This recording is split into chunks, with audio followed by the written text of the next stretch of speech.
Good evening. बाप दादा के वरदान अपने बच्चों के प्रति। डेट 7 मई 2022। वरदान है शुभ भावना और श्रेष्ठ भाव द्वारा सर्व के प्रिय बन विजय बाला में फिरोने वाले विजयी भव। शुभ भावना और श्रेष्ठ भाव द्वारा सर्व के प्रिय बन विजय माला में फिरोने वाले विजयी भव। वर्तमान समय में हम बाबा को साथ में रखकर विजयी तो बन सकते हैं। जब समस्याएं आती हैं, परिस्थितियां आती हैं, तो हम बाबा को याद करते हैं। सेवा के फल द्वारा, पुरुषार्थ द्वारा, जमा के खाते द्वारा विजयी बन सकते हैं। लेकिन मनुष्यात्माओं के आगे विजयी बनना, सदा काल के लिए विजयी बनना, वो उतना आसान नहीं है। भगवान से तो सर्टिफिकेट ले सकते हैं, लेकिन मनुष्यात्माओं से सर्टिफिकेट लेना उतना आसान नहीं है। मनुष्यात्माएं सर्टिफिकेट कब देते हैं? जब आप कुछ उनको देते हैं ना, तभी वो सर्टिफिकेट देते हैं। आप कुछ नहीं देंगे तो वो भी आपको कुछ भी नहीं देते हैं। तो विजयी माना आप इतना उनको सहयोग, कल बाबा ने वरदान में कहा था ना, सहयोग दो, साथ दो या दान दो, ताकि द्वापर युग में भी आपको वो माला के रूप में हाथ में रखकर याद करें। लेकिन किस कर्म के आधार पर वो कर्म करते हैं कि हाथ में 108 मणि का माला रखकर फिरोते हैं और जप करते हैं? उसके लिए आपको हर एक आत्मा को शुभ भाव और शुभ भावना द्वारा उनको अच्छा देना है, भाव रखना है, ईश्वरीय सुख देना है। जो वर्तमान समय में उनको मिलता है तो वो लोग याद करते हैं इनडायरेक्टली। जैसे कोई मनुष्यात्माओं को कोई हेल्प करते हैं तो और किसी को कहते हैं ना, वो भाई ने, वो बहन ने हमको हेल्प किया, इसीलिए आज हम इस पोस्ट पर पहुंचे हैं।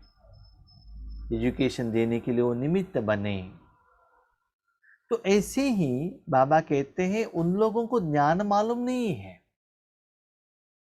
लेकिन जो संगम युग में निमित्त बने हैं उनको वो मालाएं द्वारा थैंक यू कह रहे हैं।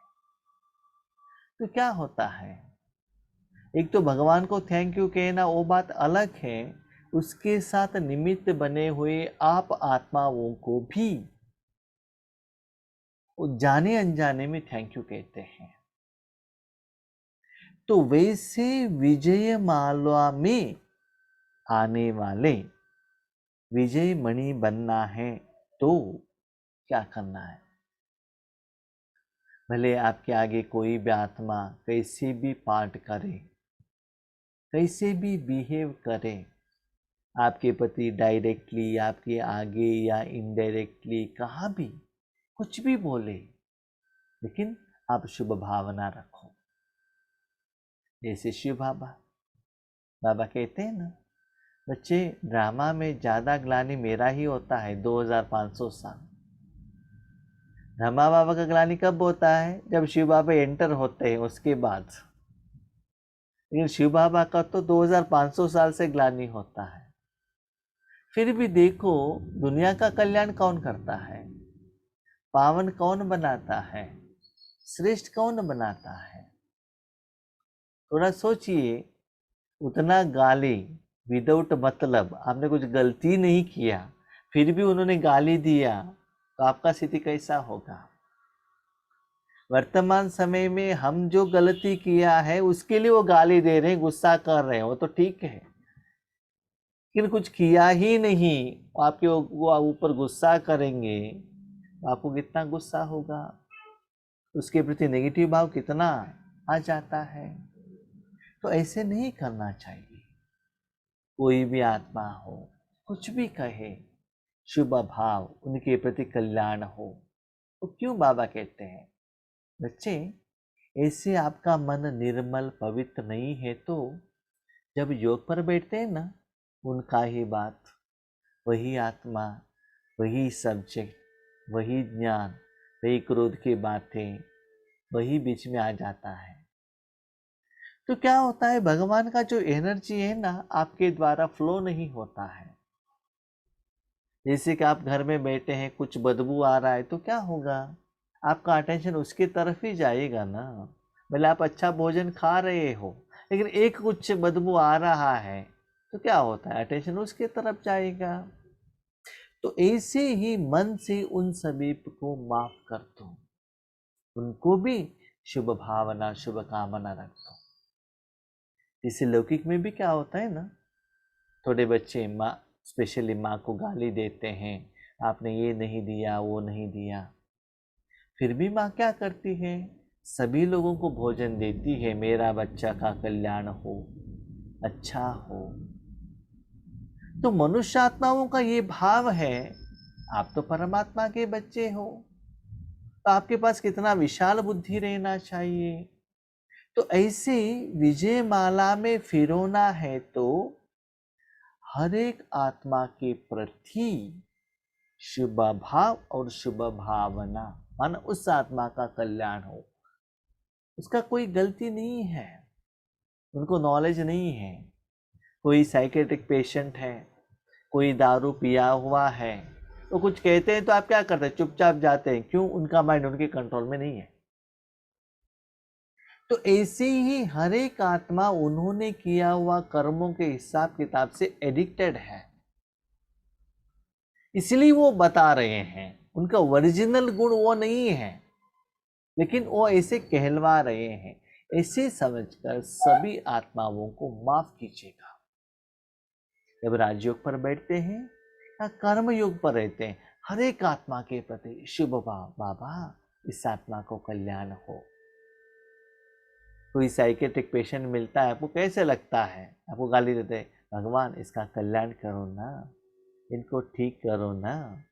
माँ क्या कहते हैं, मेरे बच्चों को ठीक करो ना, सारे बच्चे बहुत अच्छे हैं, ये तो थोड़ा गलत हो रहा है, भगवान ठीक करो ना। भगवान को पूछते हैं ना। तो ऐसे ही कल्याण रखना, याद रखिएगा, शुभ भावना माना ऐसा नहीं है बाबा उनको कार दिलाओ, बिल्डिंग दिलाओ, गहने दिलाओ, ये शुभ नहीं है।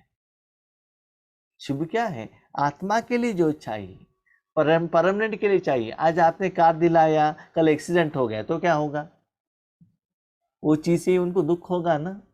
आपने गहने दिलवाया, कोई चोरी करके चले गए, उसके कारण ही उस आत्मा को दुख होगा ना। उसके बदले आपने बाबा का परिचय दिया, ज्ञान दिया, परमानेंट बाबा उनके साथ में रहेगा, तो सदा आपको याद करते रहेंगे, है ना। जो आत्मा के प्रति आपका जो भाव है वो चेंज करना है। अभी तक हमारा भाव क्या था, स्थूल शरीर के लिए भाव था, उनको नया बिल्डिंग मिले, ऐसे सभी था।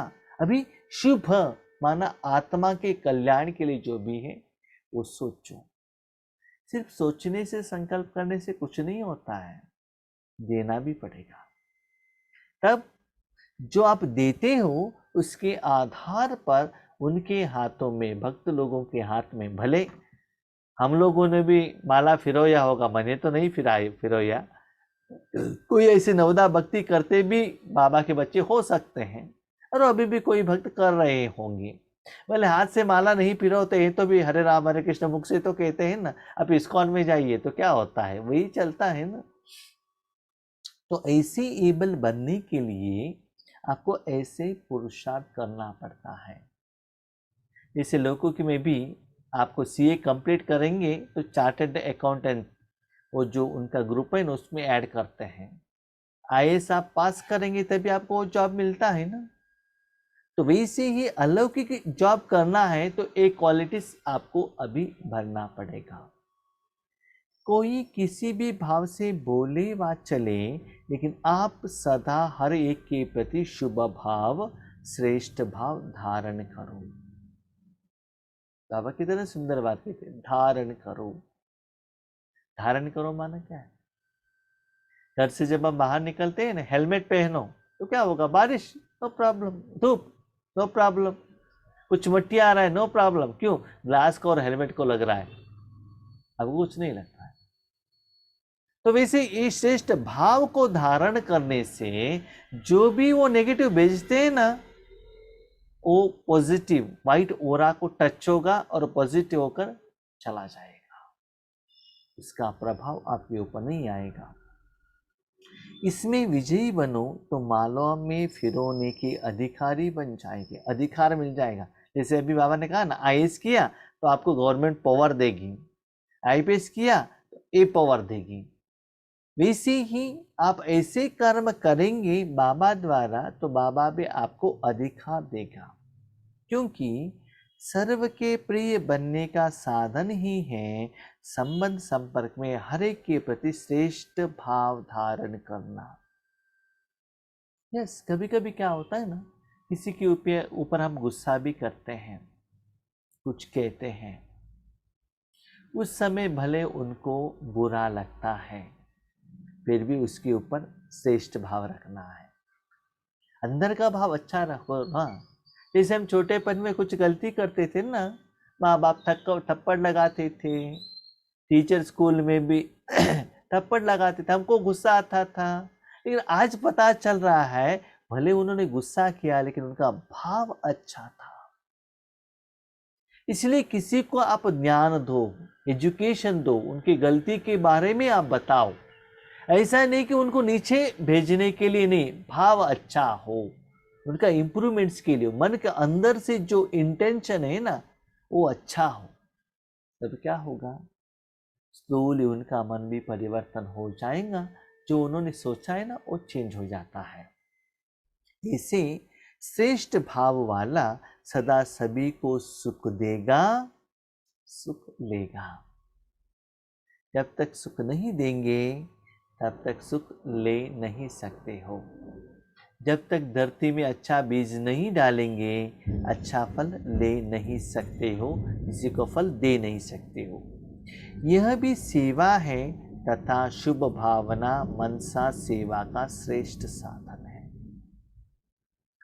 शुभ भावना रखेंगे तभी आपका मन शांत रहेगा, तभी बाबा आपका मन ले सकता है ईश्वरीय सेवा के लिए।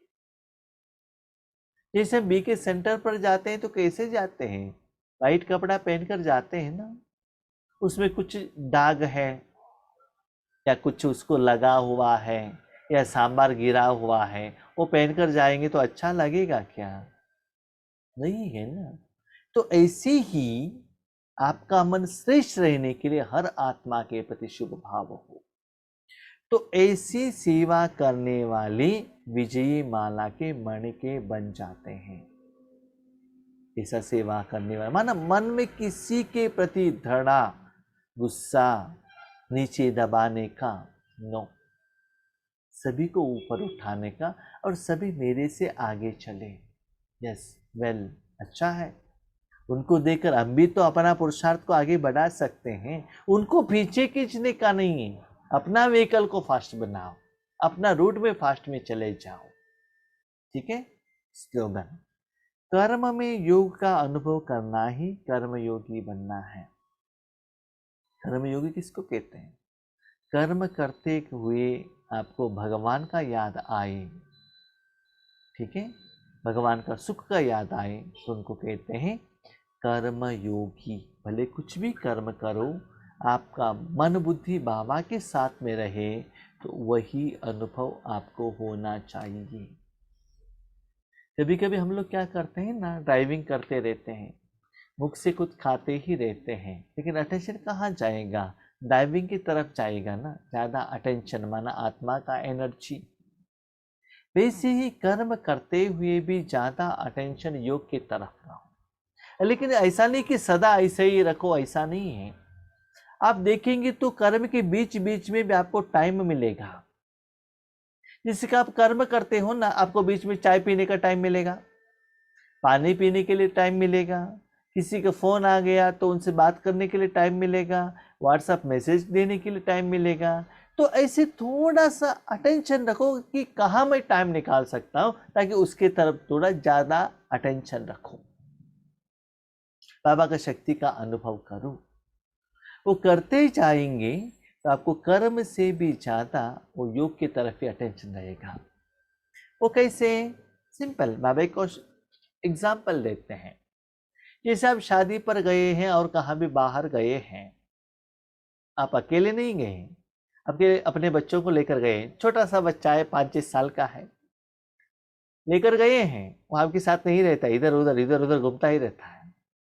तो क्या होता है, वहाँ जो भी कर्म करना है, जिनसे भी बात करना, वो सभी करते हैं आप, लेकिन अटेंशन कहाँ रहता है? मेरा बेटा कहाँ है, कहाँ गया है, किनसे बात कर रहा है, क्या कर रहा है, रहता है ना। क्यों? उनको साथ में लेकर गए हो, उनका जिम्मेदार आपका होता है, क्योंकि अपना बेटा है ना। और किसी का बेटा होता तो टेंशन नहीं रहता। बेटे ने कुछ गलती कर लिया तो क्या करते हो, वहां से उनको लेकर आते हो ना। तो वैसे ही जब ये कर्म करते हुए मनोबुद्धि वहां रख सकते हो, तो परमात्मा के साथ क्यों नहीं रख सकते हो? परमात्मा के साथ रखेंगे तो टेंशन नहीं रहेगा, अटेंशन रहेगा, और भी सपोर्ट मिलेगा, सहयोग मिलेगा ना।